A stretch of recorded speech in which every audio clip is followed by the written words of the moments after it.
দেখো একটা তাল পেয়েছি, বাড়িতে তাল পকোড়া বানাবো আজকে। হ্যালো বন্ধুরা, তোমরা সবাই কেমন আছো? আশা করি ভালো আছো। আজকে আমি বাড়িতে তাল পকোড়া বানাবো বলে সুইটি কত খুশি হয়েছে দেখো তোমরা। আজকে কাঁঠাল এনেছি। আজকে তাল এনেছি খাবার জন্য। এবার তুমি বলো, তুই তিনবার পর পাচ্ছি। তালটা ভালো করে ধুয়ে নেওয়ার পর আমি তালের ছোকরা করে আস্তে আস্তে ছাড়াচ্ছি। কার কার অনেক পছন্দ তাল পকোড়া অবশ্যই কমেন্টে কিন্তু জানাবে। কয়েকদিন আগেই ভাবছিলাম যে এই বছর তো তাল খাওয়া হয়নি, এই দেখো আজকে তাল পেয়ে গেলাম, কিন্তু একটা মাত্রই তাল পেয়েছি। ভাবলাম তালের লুচি বানাবো, তো একটাই তাল তো তাই আর তালের লুচি বানালাম না, তাই পকোড়াই বানাচ্ছি।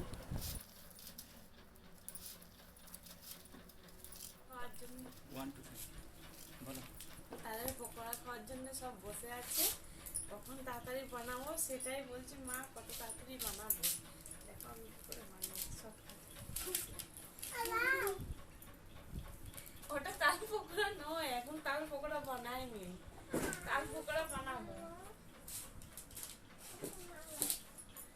আমি সৎ খাতেই বানিয়ে দেবো না।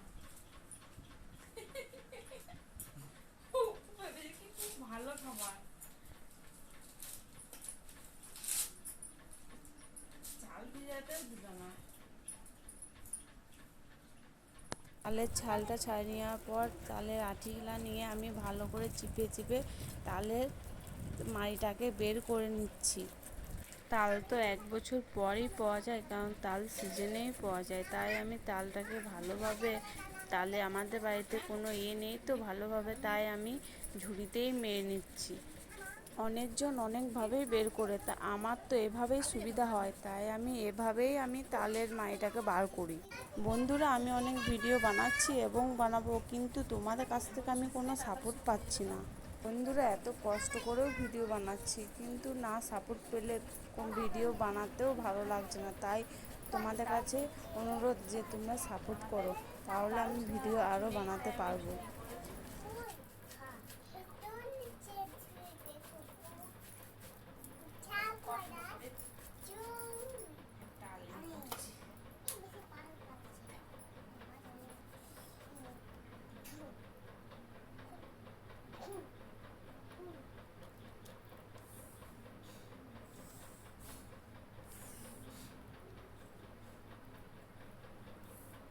আবার এরকম করে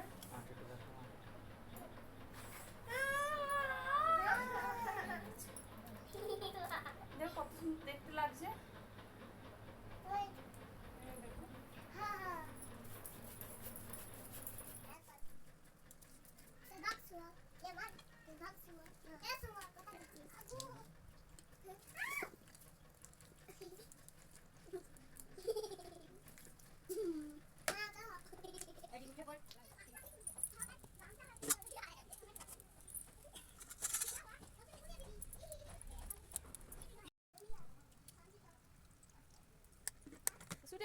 নিয়ে যাও।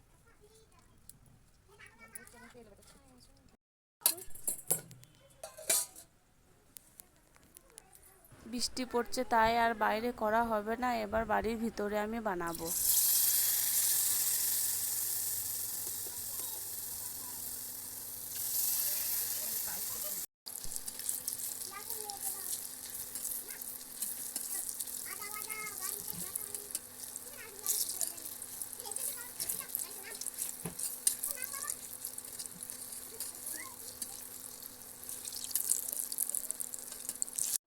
ভিডিওটি ভালো লাগলে অবশ্যই কমেন্টে জানাবে, আর নতুন নতুন ভিডিও দেখার জন্যে অবশ্যই চ্যানেলটা সাবস্ক্রাইব করে দেবে। তাল পকোড়া খেতে খুব ভালো লাগে আমার।